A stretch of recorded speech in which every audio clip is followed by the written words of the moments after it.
हम लोगों ने DVD 1 में बहुत सी चीज़ों के बारे में स्टडी किया है, जैसा कि हम लोगों ने लेयर्स के बारे में, channels, path, colour, swatches, style, info, navigator और इसके अलावा यहाँ पे जो हमारे पास टूल्स हैं इन सब के बारे में हम लोगों ने ब्रीफली पढ़ा है। और ऑप्शंस के इनके जो ऑप्शंस हैं उनके बारे में भी पढ़ा है। स्टार्टिंग से हम लोगों ने फाइल, एडिट, इमेज के मूड्स, इसके एडजस्टमेंट्स और इसकी डुप्लीकेट कॉपी या इसके जो हम लोग इमेज का साइज़ इसको रीसाइज करते हैं, इसको रोटेट करते हैं, इसका कैनवस साइज़, इसको हम लोग जो रोटेट कैनवस करते हैं, इवन ट्रिमिंग, क्रॉपिंग हम लोगों ने पढ़े हैं। लेयर्स के बारे में हम लोगों ने प्रॉपरली ब्रीफली पढ़ा है कि वो क्या है। सिलेक्शन के बारे में पढ़ा है, कलर रेंज के बारे में पढ़ा है, सिलेक्शन को एक्सटेंड करने के लिए, मॉडिफाई करने के लिए लोड, सेव सिलेक्शन, फ़िल्टर्स के बारे में पढ़ा है, स्मार्ट फ़िल्टर्स के बारे में पढ़ा है और हम लोगों ने बहुत से फ़िल्टर्स को अप्लाई किया है, लिक्विफाई के बारे में पढ़ा है, एक्सट्रैक्ट के बारे में पढ़ा है। तो हम लोगों ने बहुत सी चीज़ें कवर की हैं। अब जो हम लोग चीज़ कवर करने जा रहे हैं वो भी काफ़ी इम्पॉर्टेंट है। सबसे पहली चीज़ है कि हम लोग यहाँ पे जो कुछ व्यू करते हैं, जो कुछ हम लोग देखते हैं वो क्या है और हम लोग उसको किस तरह अपने रिक्वायरमेंट के मुताबिक एडजस्टमेंट कर सकते हैं उसकी। हमारे पास यहाँ पे दो ऑप्शन हैं, विच इज़ एक्स्ट्रास और शो। ऑलराइट, अब मैं यहाँ पे एक लेयर बनाऊंगा और इस लेयर को मैं फिल करूंगा और अगर मैं इसको यहाँ पे मूव करूं तो आप लोग यहाँ पे एक ब्लू लाइन देख सकते हैं, जो कि शायद हो सकता है कि आपको अपने फोटोशॉप में नज़र नहीं आ रही हो। अगर आप लोग ज़्यादा विजिबल करना चाहते हैं लेयर के जो एजेस हैं उसको आप लोग ज़्यादा विजिबल करना चाहते हैं ताकि आपको ईजीली नज़र आ सके, तो उसके लिए आप लोग व्यू में जाएंगे और यहाँ पे हमारे पास एक ऑप्शन है which is show and layer edges. इसको मैंने चेक किया है, तो आप लोग इसको भी चेक करेंगे तो आपको ये जो लेयर के एजेस हैं ये काफ़ी साफ नज़र आएंगे। सो बाय डिफ़ॉल्ट ये इस तरह है। मैं इस लेयर को यहाँ से डिलीट करूँगा और मैं यहाँ पे एक सिलेक्शन लेना चाहता हूँ which is gonna be a random selection और मैं चाहता हूँ कि मैं इसके जो एजेस हैं उसको भी विजिबल करूं। तो मैं यहाँ पे व्यू, शो और हमारे पास यहाँ पे जो सिलेक्शन एजेस हैं ये विजिबल हैं। अगर मैं इसको अनचेक करता हूँ, so I have the selection, alt back space दबाऊंगा तो मेरे पास ये जो सिलेक्शन है ये फिल होगी, लेकिन मुझे इसके जो एजेस हैं वो नज़र नहीं आ रहे। वाई? बिकॉज मैं इसको विजिबल करना चाहता हूँ, तो मैं इसके लिए यहाँ से सिलेक्शन एजेस को विजिबल करूँगा। इसी तरह हमारे पास एक ग्रिड का ऑप्शन है जो कि हमें ग्रिड्स देता है और अगर आप लोग कोई स्पेसिफिक प्रोजेक्ट कर रहे हैं और आप लोग उसमें इस तरह इस्तेमाल करना चाहते हैं ग्रिड्स को, तो आप लोग उसमें ग्रिड्स का भी इस्तेमाल कर सकते हैं, like this. So this is quite easy.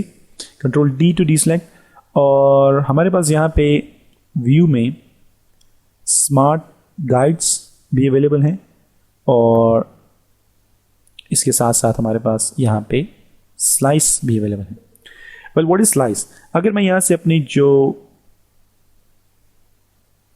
Grid है उसको ख़त्म करता हूँ और इसको मैं दोबारा फिल करूँगा विद वाइट और मैं अपने स्लाइस टूल का इस्तेमाल करूँगा and I am gonna take some slice like this और मैं व्यू, शो और स्लाइस को अनचेक करूँगा तो मेरे पास यहाँ भी स्लाइस अवेलेबल है, लेकिन मैं उसको देख नहीं सकता। हो सकता है कभी कभी आपसे एक्सीडेंटली कुछ ऑप्शंस क्लिक हो जाएं तो आप लोग उसको दोबारा रीएडजस्ट कर सकते हैं। उसको रीएडजस्ट करने के लिए हम लोग दोबारा व्यू में जाएंगे, शो में जाएंगे और यहाँ से स्लाइस को क्लिक करेंगे। लेकिन ये जो दो ऑप्शन मैंने आपको गाइड्स के, स्लाइस के और एजेस के बताए हैं, अगर ये आपसे कभी चेक हो जाएंगे और आपको नहीं पता कि आप लोग इसको किस तरह दोबारा सेट कर सकते हैं और कौन कौन सा ऑप्शन आप लोगों ने चेक किया है और कौन सा ऑप्शन आप लोगों ने अनचेक किया है इस कोर्स को देखने से पहले, तो आप लोग अपनी जो सेटिंग है फोटोशॉप की उसको बाय डिफ़ॉल्ट कर सकते हैं। विंडोज़ मेन्यू में क्लिक कीजिए, यहाँ पर हमारे पास वर्क स्पेस है और इसमें कीजिए डिफ़ॉल्ट वर्क स्पेस, तो ये ऑटोमेटिकली जितनी भी आपकी पैलेट लोकेशंस हैं उसको बाय डिफ़ॉल्ट करेगा। इसी तरह विंडोज़ में जाइए और यहाँ पे हमारे पास है reset palette locations, reset keyboard shortcuts और रीसेट मेन्यूज़। बाय डिफ़ॉल्ट जो भी सेटिंग है फोटोशॉप की वो आपके सामने आ जाएगी और ऑटोमेटिकली आप लोग बाय डिफ़ॉल्ट सेटिंग में चले जाएंगे जो कि आपके लिए परफेक्ट सेटिंग है। तो अभी जितने भी मेन्यूज़ हैं वो रीसेट हो चुके हैं। इसी तरह अगर आप लोग वर्क स्पेस में जाएंगे, हम लोगों ने वर्क स्पेस के बारे में पढ़ा है कि आप लोग किस तरह उसको सेव भी कर सकते हैं और उसको डिलीट कर सकते हैं, दैट्स नॉर्मल थिंग। और आप लोग कीबोर्ड शॉर्टकट्स अगर अपनी मर्जी से रखना चाहते हैं तो आप लोग उसको भी एडजस्ट कर सकते हैं। और मेन्यूज़ में अगर आप लोग आएंगे तो आप लोग चाहते हैं कि वो मेन्यूज़ जो कि आप लोग रोज़ इस्तेमाल करते हैं आपके सामने ज़्यादा विजिबल हो जाएं। जैसा कि मैं यहाँ पे जो ओपन का मेन्यू है इसको मैं रोज़ इस्तेमाल करता हूँ, तो मैं इसको विजिबल करने के लिए इसका कलर रेड सेलेक्ट करूँगा। और इसके अलावा मैं यहाँ पे फिल्टर्स में जो हमारे पास एक ऑप्शन है विच इज़ इम्बोज, मैं इसका भी इस्तेमाल ज़्यादा करता हूँ, तो मैं यहाँ पे इसको भी रेड करूँगा एंड से ओके। अब मैं यहाँ पे जब फाइल मेन्यू में जाऊँगा तो आप लोग ऑटोमेटिकली देखेंगे कि ये रेड है और मैं इसको चूज़ कर सकता हूँ वेरी इजीली टू फाइंड।